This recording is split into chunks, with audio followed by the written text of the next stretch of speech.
વડોદરા લોકસભાની સીટ પર રંજનબેન ભટ્ટને રિપીટ થતા અનેક કાર્યકર્તાઓમાં ખુશીનો માહોલ જોવા મળ્યો। વાઘોડિયા તાલુકા પંચાયતની જે ટીમ છે, હોદ્દેદારોની ટીમ સાથે સંગઠનની ટીમ તેઓના નિવાસ સ્થાને પહોંચી ગઈ અને પહોંચીને જ આતિશબાજી કરવામાં આવી, એટલે કે ફટાકડા ફોડવામાં આવ્યા અને રંજનબેનનું મોઢું મીઠું કરવામાં આવ્યું છે।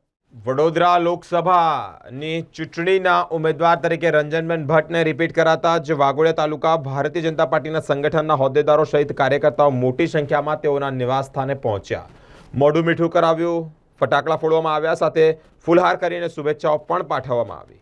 કહો દિલ છે રંજનબેન ફિર છે નારા સાથે વાતાવરણ પણ ગુંજી ઉઠ્યું।